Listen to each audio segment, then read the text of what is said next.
Hello, everyone. Welcome to week 11 and 12 domestic and sexual violence lecture. Hopefully your spring recess was restful and productive as well. Mine was pretty good as I was catching up with all this editing work and publication and all that. So hopefully yours was also productive and restful. Before we start, I will share a poem by M. Jade Kaiser. Let me check to make sure this is recording actually. Let's see. There you go. Okay. May today offer you what your spirit needs to evolve, to expand, to unfold. May it stretch you, but just enough, not by force nor demand, not but like an invitation that opens slowly. Too careful to be rushed. May you be brave enough to loosen your grip on what you know and perceive, on what you have learned from fear or inherited from lineage of cruelty. May you give thanks for all the sources that gifted you with survival and wisdom, perspective and protection, but not let your gratitude unnecessarily wed you to them forever. Everything has a season, a context, a place, and a time. Even truth that have freed you. Maybe there are some things that served you well for an era, but not any longer. Maybe it's time to rethink, reshape, review. Maybe you are ready to release another untruth handed to you early on, meant to keep you in line, in order, in compliance. What might be replaced with acceptance of your power and potential for the sake of your own becoming and also us all? Your soul work is essential to the labors of love, collective and eternal. Material, relational, and communal repair are all forms of healing made possible by souls entangled in shared longings and commitments. So may this day feed you and challenge you, surprise and comfort you, that you might have what you need to be courageous, to be humble, and to let your soul grow. Since we are going to talk about domestic and sexual violence, before we start, I want to make sure that everyone is on the same page. Please be advised that this lecture includes content on sexual violence and domestic and intimate partner violence. If you have any previous traumatic experiences of sexual violence or PTSD relevant to these issues or topics, any mental state that may be affected by the discussion, please take your caution. So this is the lecture outline today. And I will start with the basics that we need to know about domestic and sexual violence first. So both domestic and sexual violence, or also called intimate violence as well, both are types of gender-based violence. Intimate, let's see, yeah, and then intimate partner sexual assault and rape are used to intimidate, control, and demean victims and survivors of domestic violence. Nearly 3 in 10 women and 1 in 10 men in the US have experienced rape, physical violence, and or stalking by a partner and reported it having a related impact on their functioning. There are data collected regarding domestic and sexual violence. One thing that we should be reminded of is that a lot of victim survivors are actually hesitant to share their trauma or make their experience of violence private. They want to make their experience of violence private because of social cultural stigma and emotional affective struggles they suffer from, such as shame and guilt, So many researchers think that the numbers may be actual numbers may be higher than these numbers that we know currently. Let's just think about the terms in gender-based violence first. What are the differences between the two terms victim and survivor? And why is it important to define the terms and using them properly? So first of all, each term has its own distinctive function and serves a different purpose. Victim tends to be used to keep the focus on the perpetrator who abused the other person. Hence, the person who was abused became the victim. Therefore, the violence is not the victim's fault. Victim is used for those who have recently been affected by sexual violence or abuse, and in the discussion of particular crime or in a legal setting. While victim is a legal definition necessary within the criminal justice systems, sometimes activists are concerned that the term victim may carry the connotation of passivity too much or powerlessness of the victim. Survivor, on the other hand, involves implications of the resilience, agency, and power of the victim who survived such traumas, such violence. Either term can be used based on the situation. It's not that one or the other is more proper or better. Scholars or activists in the field tend to use both terms at the same time, that is, victim survivors, in order to remember what happened was injustice that was done to the victim, and that they survived, the victim survivors survived the trauma. Then why is it important to define these terms and use it properly? It's because our words have power, and we need to create counter stories constantly as a resistance to injustice and violence and patriarchy or an oppressive narratives. Oppressions are done in various ways, and one of the ways is through narratives, oppressive narratives and rhetoric. So it is very important to know the differences between different terms and use them properly. Let's think about domestic violence first. Domestic violence is a violence, there you go. It's a violence that takes place within a household between two different people or more. This can happen between a parent and child, between siblings, or even between roommates. Intimate partner violence, also called IPV, may or may not take place in a same household, because intimate partners may or may not live together in a household. IPV includes any abusive behaviors that one intimate partner, either current or former, horsepower over another intimate partner physically, sexually, psychologically, financially, legally, socially, spiritually, culturally, religiously, and communally, right? So IPV and domestic violence are almost always about power and control. It's a really like at the core of the theme and the subject. There are many different types of domestic violence, as you can see in the diagram here, such as sexual abuse.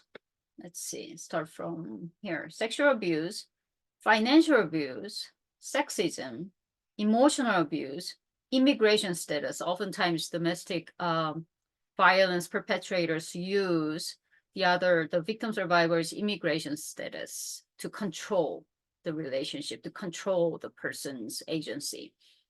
Spiritual abuse, heterosexism, yeah, anyways, let's move on. We have so many things to cover today. Heterosexism, physical abuse, homophobia, use of children. So all these different categories come together, not just one at one time, one time, but all these different components can be used by the perpetrators. And there are common tactics that are being used by these perpetrators. For example, the perpetrators criticize the victim and threaten or control the victim's way of living, control things the victim wears. They keep credit cards away from the victim to limit their financial resources, put them on a very limited allowance, forcing the victims to report their expenditures, cut off their social networks, such as family, friends, co-workers, force the victims not to talk to them so they can be isolated. Yelling, throwing things, showing violent behaviors, just like punching the wall and things like that. Also sexually abusive. It's very important for pastoral caregivers to know the tactics and warning signs like this. Without it, the victim survivors who need help, who can't really talk to you, without knowing and being aware of these signs and that are coming out of these tactics, it's very hard to see what's going on underneath. There are many researches that have been conducted by researchers regarding domestic violence, and here are some of them. Let's just go through it here. Domestic violence is one of the top 3 causes of homelessness among families in the 23 major cities surveys. Can you believe that? It's really shocking, and this kind of statistics just alerts us about how prevalent these kind of domestic violences are. More than 1 in 3 women and more than 1 in 4 men in the United States have experienced rape, physical violence, and or stalking by an intimate partner in their lifetime. Intimate partner violence alone affects more than 12 million people every year. Women ages 18 to 24 and 25 to 34 generally experience the highest rate of intimate partner violence.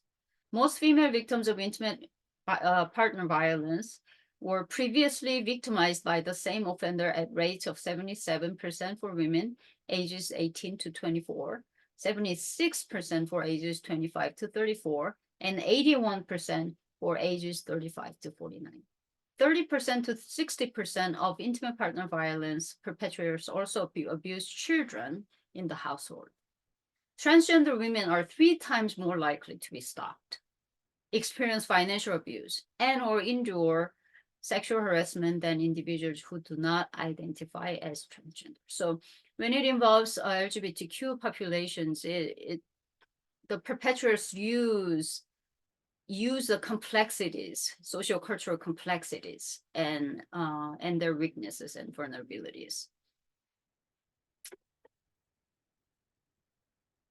Okay, next. So then why is it so hard for the victims to leave the relationship, the toxic relationship? There are many realistic and psychological reasons and materialistic reasons. First of all, of course, financial difficulties, because the perpetrators tend to control everything, all the resources that the victim survivors have.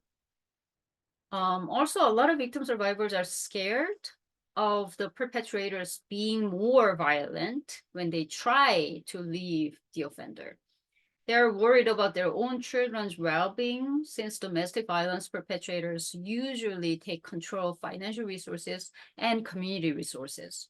Also, it's hard for them because the victims tend to be socially and communally isolated, and they are forced to cut off their supportive network.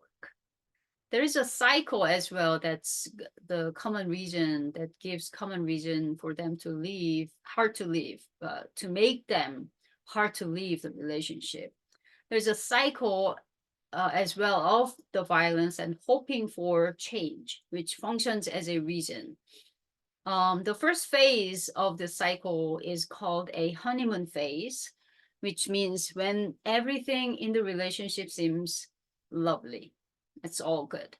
And then second phase is tension building. And then the third, there's violent incident happens. And fourth, perpetrators become remorseful. They regret what they did after the violence, and they promise that they will never ever do that again. So the victim survivors become hopeful that maybe this time he will change. So this cycle just repeats over and over again. Another reason is that it's hard for victims to leave the relationship because the victim survivors usually are lack of resources and institutional supports. For example, faith communities may not know how to handle the situations, or they're very misguided by social culture stigma and all these misbeliefs. And the clergy possibly has a conservative theology of marriage as sacred, and they try their best for the victims to keep the marriage, which is very unfortunate, but it happens a lot. The police officers or legal systems may not support the victim survivors as much as they should. And they perceive IPV or domestic violence as domestic dispute instead of crime. Another reason is the insecurity caused by one's immigration status or other social status issues. So it's very complicated thing for them, for the victims to leave the relationship, as you can see. Without knowing these complexities that it involves, it's very easy for someone to say, why don't you just leave? That's stupid of them. But it doesn't work that way. It's not that easy and straightforward. Stories. So one of the readings that I gave you, the Proverbs of Ashes, written by Rita Nakashima Brock and Rebecca M. Parker. If you go to page 20 to 22, you can see the stories. I mean, a story and how victim survivor struggles due to the theology of suffering as virtue and how she was misguided until she came to this current pastor. So in many cases of domestic violence or IPV, there are really a lot of misguiding pastoral care practices that harm or the victim survivors, or at the least disrupts the recovery process for them. And those stories help us to think about how much we as pastors or pastoral caregivers in whatever format it is can impact the lives of victim survivors. So it's very important for us to be aware of these complexities that's involved. Let's move on to the sexual violence. Let's look at some statistics first. Sexual assaults are perpetrated by a current or former partner or acquaintances. Only less than 1 in 6 rapes or attempted rapes are perpetrated by a stranger. Nearly 1 in 5 women and 1 in 71 men have been raped in their lifetime. So it's overwhelming number that women are the major subjects, major targets of sexual violence. And there are a lot of reasons why it's that way. Next, 81% of women who experienced rape, stalking, or physical violence from an intimate partner reported significant impacts, short-term or long-term, like injuries or symptoms of post-traumatic stress disorder, which we will look into more a little bit later. More than half of female victims of rape reported being raped by an intimate partner. 40.8% reported being raped by an acquaintance. So as you can see, the belief that such sexual assaults usually happen by some strangers, it's just total illusion. It's not true. Survivors are 3 times as likely to meet the criteria for PTSD than those non-traumatic people, traumatized people.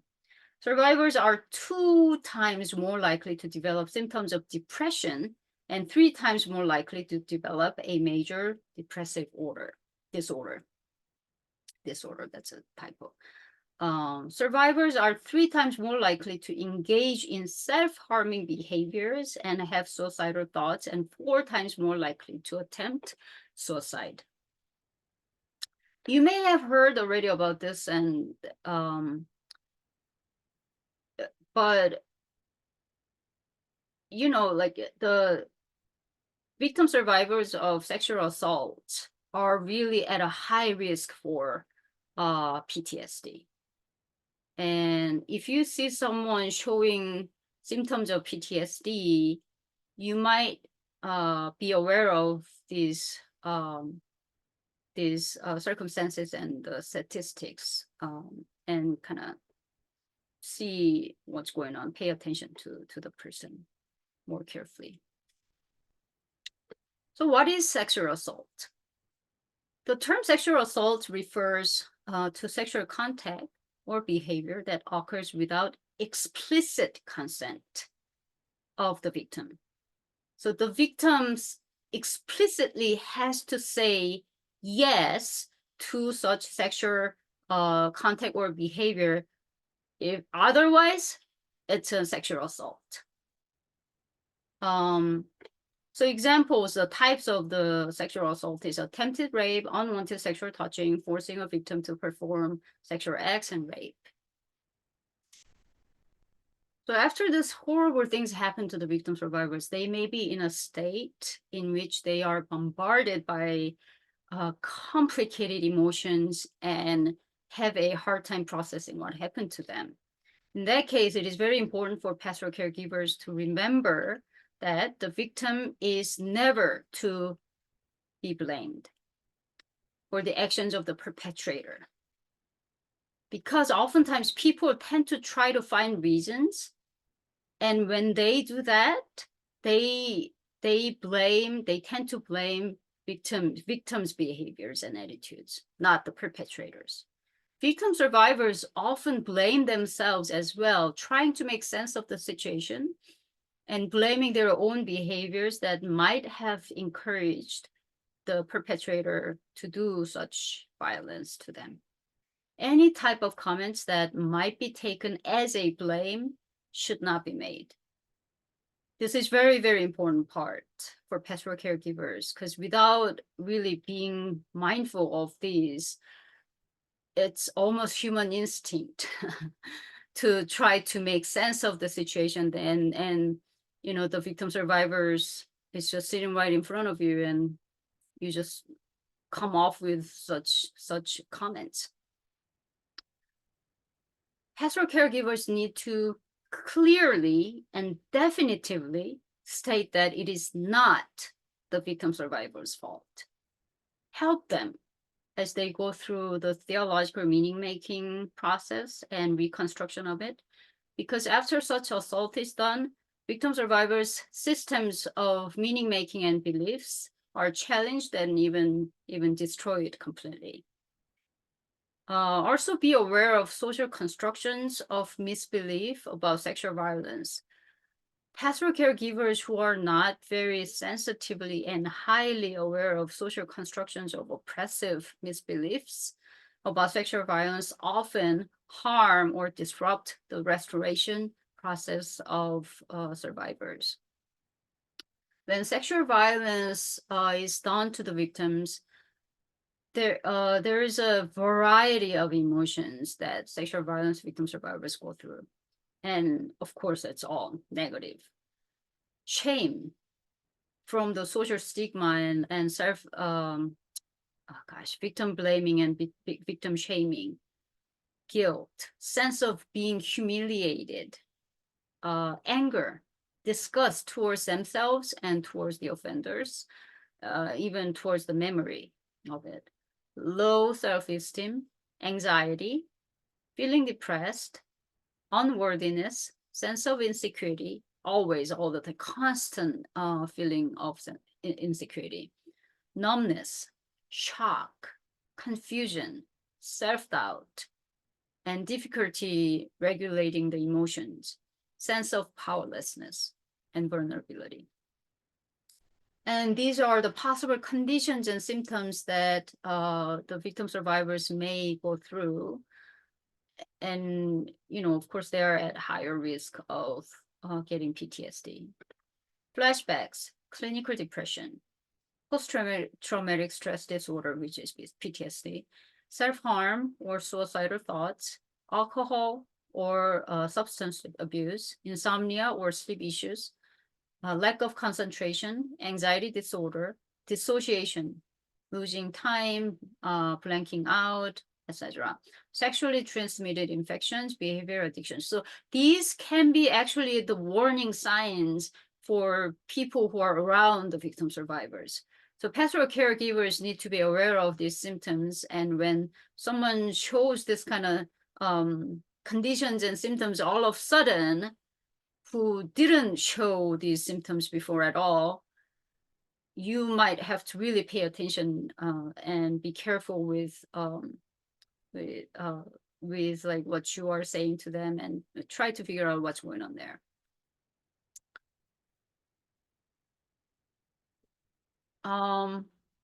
Pastoral caregivers should be aware of social, political, cultural implications of sexual violence and the involved emotions.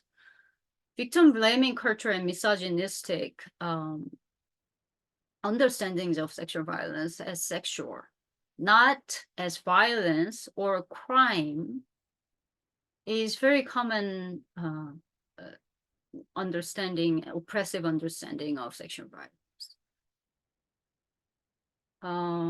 So this misogynistic understanding of sexual violence stigmatizes victim survivors and makes the survivors to feel that they are responsible for the assault, and they are ashamed instead of blaming the perpetrators and hold them accountable.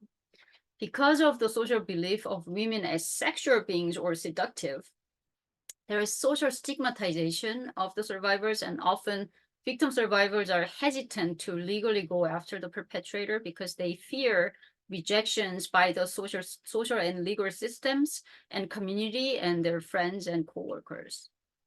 Also, there is purity culture. I don't know if you're familiar with it. Probably, as a common knowledge that you might have heard of this. Elizabeth Gish, who is feminist philosopher, in her intriguing article, it's called, gosh, I forgot the name of it. I think I put it here. Yeah. Are you a trashable styrofoam cup? In this article, she thoroughly demonstrates the terrain of purity culture and how the harm and damage rhetoric affects teenage, predominantly white girls in conversation with feminist theological scholars. The purity movement is primarily developed by white conservative Christian communities, a lot of them like southern part of the US. In the movement, according to Gish, the frequently used objects of analogy as dirty tape, a half-eaten candy bar, and a damaged trashable styrofoam cup that analogically represent the white young girls who had any sexual interaction before their heterosexual marriage. Who would want the dirty tapes? And, and this disgusting half-eaten candy bar or trashable and damaged styrofoam cup. So girls' worthiness is judged through a rhetoric of innocent and praised purity, sexual purity, regardless of whether their experience of sexual intercourse are voluntary or involuntary. If their purity is compromised, they are not only unworthy and unwanted, but also spiritually sinful because the purity that God gave them is ruined. So in this kind of misogynistic very twisted theological kind of belief and concept of purity really teaches that women are responsible for the sexual thoughts, feelings, and choices that men have. So women must dress, walk, talk properly so that they will not cause men to have sexual thoughts, feelings, and actions in them. Another misogynistic misbelief is that men have uncontrol over sexual desire, so it has to be women who need to manage and control the way of living, not men.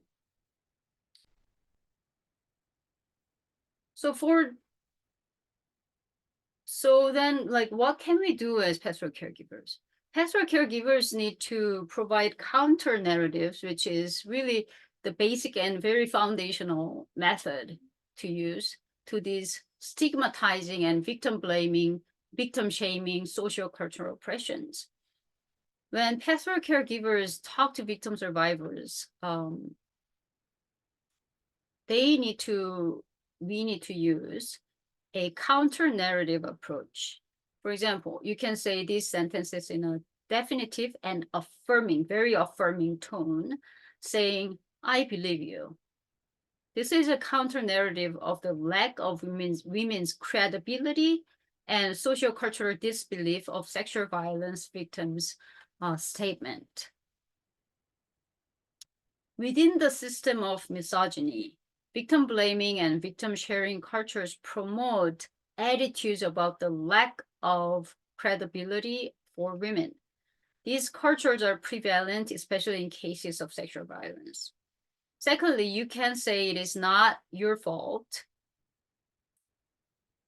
It's a counter narrative against victim blaming and shaming culture. Third, you didn't do anything to deserve this. You didn't.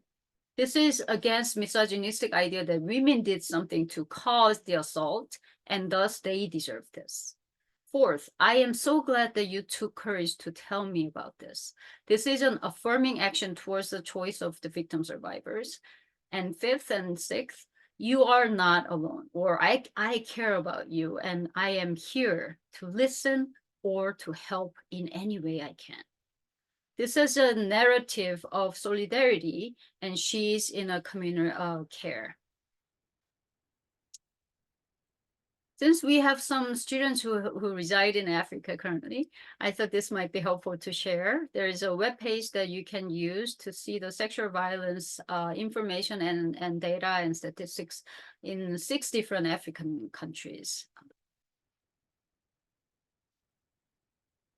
In Christianity, domestic and sexual violence have not been handled enough and well and properly and with care as much as it should have been.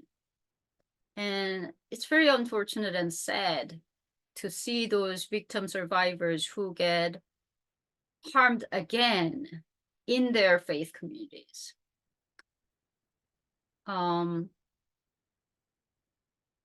You know, we see a lot of, we hear a lot of clergy involved sexual abuse, mistreating survivors in the faith communities and so on. To help survivors take the whole community, takes whole community to help survivors.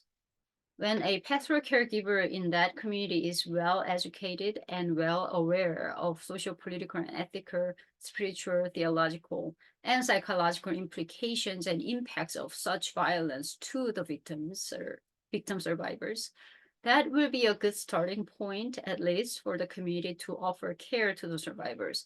But when we talk about communal care, you got to be really careful and make sure that strict confidentiality is kept. There are theological issues that may be needed to be processed. And well, oftentimes, pastoral caregivers will have to help the victim survivors to process theologically what has happened, right? To reconstruct the meanings and belief systems. Well, the Christy Nuger's chapter that we read we will read this week, really thoroughly and integratively articulates the issues of domestic and sexual violence, and it really captures important issues and concerns that are involved in the violence. She basically gives some theological issues that are involved. And the first theological issue is the image of God, because God is perceived as father oftentimes. Those women who are abused by fathers or male authority figures have a very hard time, difficult time understanding what happened to them. Pastoral caregivers can help victim survivors to reprocess and reconstruct a new meaning and image of God that's loving and caring. The second is theological understanding of God, who is always in control of everything, and therefore everything that happens to us has its purpose and reason. If that is the belief, this traumatic event could mean either God is taking the side of the perpetrators, or God allowed this to happen to the victim survivors on purpose. This kind of theological perception of God needs to be addressed, and pastoral caregivers need to help and support the victim survivors as they recreate their theological understanding of God and construct the proper theodicy. The third theological issue is the perception of suffering as a virtue. I mean, I'm not sure if you remember the article that we read early on, The Power of Anger in the Work of Love, written by Beverly Wildung Harrison. Believing suffering as a virtue imposes a lot of pressure on the oppressed and marginalized people, as if going through suffering itself is a way towards Christian way of living, Christian virtue, and getting closer to God. The pastoral caregivers need to check if the victim survivor has such an embedded theology and help them to create a life-liberating theology of suffering rather than life-limiting. Another issue is to understand forgiveness as a good Christian's responsibility, as we are forgiven by God. For this matter, you can read Fortune's work. Her work is just amazing, and she is one of the main leading activists and scholars in this field. And one of our readings this week is her work as well. Lastly, as I already mentioned, purity culture and belief. In this belief, women's being is valued only based on their sexual purity, and women are responsible for sexual sins. And when they mean sexual sins, women, as victim survivors of sexual violence, has committed sexual sins. So the victim survivors tend to have a sense of guilt and shame. So the pastoral caregivers need to walk together with the victim survivors as they go through these guilt and shame-ridden theological questions and fears. There are helpful methodologies for pastoral caregivers to use, and we might be able to apply it to our pastoral care practice. Using grief model is one of the methods that we can use. Crisis intervention. Oh my gosh, my dog is sleeping right next to me, and she's dreaming, obviously, like barking. I don't know if you can hear it, but that's a sound, the weird sound, if you can hear the sound. Sorry about that. The crisis intervention, as we have learned in week 4, is another method that we can apply as well. Also, there is specifically PTSD recovery process theory that you can refer to. However, as I always emphasize, if you are not professionally trained therapist or pastoral care counselor, you always need to limit your care practice to a proper degree, and beyond that, you need to refer the person to the professionals. However, even if you are not going to practice counseling, knowing these proper stages of recovery And therapeutic approaches are helpful oftentimes, since these deepen your understandings of the severity and basic knowledge of what the care seeker may be going through right now at the moment, and be companion through their journey. So first, grief models and sexual domestic violence. Um, Grief models can be a very helpful resource because sexual violence often involves the issues of loss, from intrapsychic loss of their own agency to physical functional loss. The type of loss totally depends on the case and the context.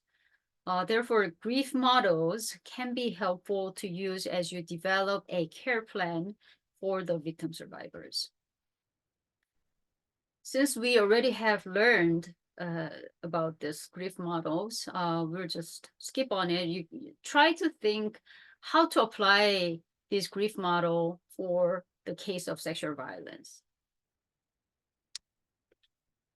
Another theory that we can apply to our pastoral care for the victim survivors is crisis management and intervention.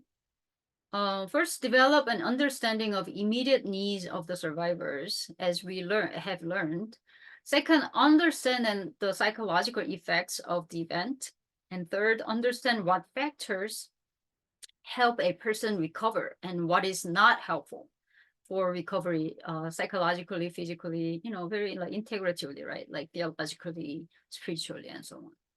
And the last, facilitate moving the victim from crisis intervention to planning for ongoing recovery at their own pace.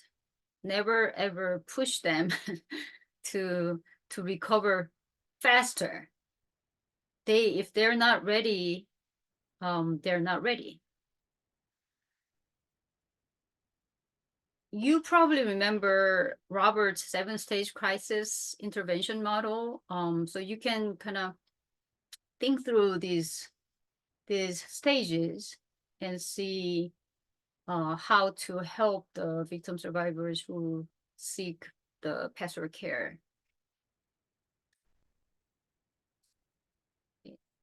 PTSD and sexual domestic violence. Now we will look into the correlation of PTSD and sexual domestic violence, and explore the recovery stage suggested by Judith Herman. Survivors are, let's see, although survivors of sexual assault are remarkably resilient, it's surprising to see those cases, how resilient the victim survivors can be, and how agency reclaiming the agency even after such horrible trauma. It's amazing to see them recover. But still, research suggests that survivors are at such high increased risk of developing mental and physical health difficulties after the assault, including PTSD.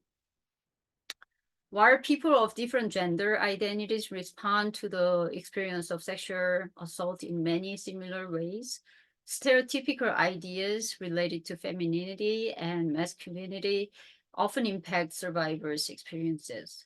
Transgender individuals and those who identify as gender non-binary or gender diverse often experience additional unique challenges.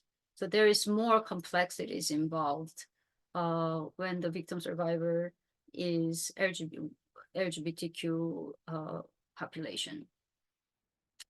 Various research results show that negative reactions, such as blaming and judging the survivor, increase the chance of depression, PTSD, substance use, alcohol use, and other negative health concerns. On the other hand, positive reactions such as listening, validating, affirming, providing resources, and providing the listening ears even, and telling the survivor that the assault was not their fault, help the survivors develop better coping skills. It's proven scientifically. And as a result, it lowers the chances of PTSD. But so what is PTSD? What does it look like? The symptoms of PTSD include, but are not limited to this list: nightmares, constant nightmares, flashbacks and intrusive memories, feeling numb or detached from others or surroundings, feeling constantly on guard, heightened sense of anxieties, getting easily startled, trying to avoid thinking or talking about the traumatic events, negative self-perception, self-destructive behavior, trouble concentrating. It's really such a hard time for them to go through these symptoms because they basically relive again the traumatic event over and over again through nightmares, flashbacks, and subconsciously they're always alert with this anxiety that at a subconscious level that like anything bad can happen anytime. So Judith Herman, she's a psychiatrist, is one of the pioneers. I actually have the book, but I can't find it. It's a mess in my office. Oh, there you go. So this is a first edition, so it looks different. Judith Lewis Herman, a psychiatrist, is one of the pioneers in the trauma field. So she developed her theories of trauma, PTSD, and recovery, even when there was not many studies conducted. She's really well known for her important work and contributions to this trauma and trauma treatment. And her book, Trauma and Recovery, is one of the must-read books as a classic study of PTSD and the treatment of the PTSD patients by health professionals. This book is really not hard to read. Some of you might have heard of this book, so it would be good if you kind of have a chance to read, invest some time to read this whole book. It'll be really helpful for you to understand how bad the trauma can affect, how badly the trauma can affect the individuals. So in this book, Herman provides a model of trauma recovery stages, which demonstrates the complex healing process of individuals who have undergone significant trauma and struggles, victim survivors of traumatic events, one of which is intimate violence. There are 3 stages that therapists and health professionals may be able to take. However, since a pastoral caregiver is not may not be a trained professional therapist unless they came from different backgrounds or unless they are a licensed pastoral care counselor. Trying to apply these steps in detail may harm the care seekers. So you really gotta be careful applying these into your practice of pastoral care if you're not trained. However, knowing these stages is still helpful to better understand PTSD, and some of its components may be actually helpful and be used as they provide pastoral care. The first is establishing the safety. It is natural that victim survivors' nervous system and brain are responding that way, that is PTSD, after having survived such traumatic experiences. So the caregiver provides education to normalize the process that the victim is going through right now. In this stage, the health professionals name the problem, since it's a good way to educate the victim. For example, if the survivor is going through the acute trauma or prolonged repeated trauma, which is complex, which causes complex PTSD as well. So naming and diagnosing is also a way that is helpful for victim survivors. The health professionals also check on basic health needs, such as sleeping, eating, any drug, alcohol use, or self-harming signs or thoughts, urges, as well as on basic environment needs and security, such as physical security, financial security, living environment security. Is the victim still living with the perpetrator, and so on. Once this, the second stage is processing, in which remembering and mourning the traumatic event and reconstructing the whole story is done by telling and processing the fragmented memories and putting pieces together. By remembering such traumatic event, the survivor can finally mourn about what happened to themselves. The third stage is reconnection with ordinary life. In this final stage, the survivor goes through the meaning-making process and therefore deals with spiritual, theological, existential questions, such as, why did God allow this to happen to me? The survivor and therapists also identify the socio-culturally embedded lies that harm victim survivors, and also identify faulty coping mechanisms in an effort to find better ways to cope with it. Reconnecting with people and personal meaningful activities are also part of the process in this final stage for the victim survivors to go back to the ordinary life, based on this meaning and reconnection. There are some components that a pastoral caregiver can be helpful as the survivor constantly goes through this meaning-making process. Also, pastoral caregivers can be an immense support and a person who can empower the survivor who goes through this challenging life crisis. In this sense, it's kind of long, but it'll be helpful to read through this quote from the book, Trauma and Recovery. Let me read it. Reconstructing the trauma story also includes a systematic review of the meaning of the event, both to the patient and to the important people in her life. The traumatic event challenges an ordinary person to become a theologian, a philosopher, and a jurist. The survivor is called upon to articulate the values and beliefs that excuse me, she once held and that the trauma destroyed. Survivors of atrocity of every age and every culture come to a point in their testimony where all questions are reduced to one, spoken more in bewilderment than in outrage. Why? The answer is beyond human understanding. Beyond this unfathomable question, the survivor confronts another equally incomprehensible question. Why me? The arbitrary random quality of her fate defies the basic human faith in a just or even predictable world order. In order to develop a full understanding of trauma story, the survivor must examine the moral questions of guilt and responsibility and reconstruct a system of belief that makes sense of her underserved suffering.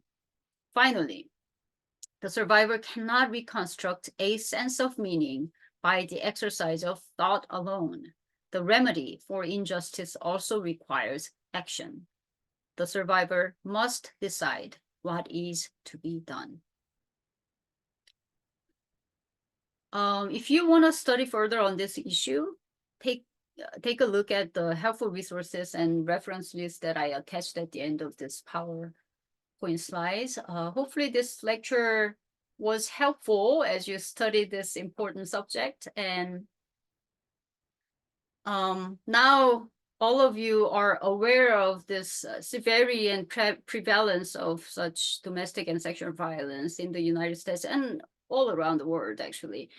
And you know the after effects of such violence try to think about how to apply and how does it look when pastoral care is to be given to the victim survivors who's just sitting right in front of you at your church or at the hospital. Like how can I apply these knowledges and social awareness of it, and how can I lead my church community by education or by whatever the means, right? So think about your ministry. If you're a pastor, like how can I utilize these sources to my pastoral care and ministry as well?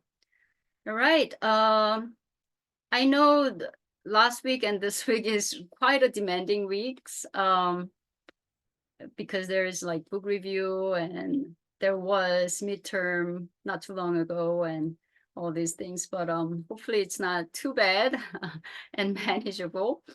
And reach out to me if you have any difficulties, with regard to your assignments and all that. All right. Have a blessed and peaceful week.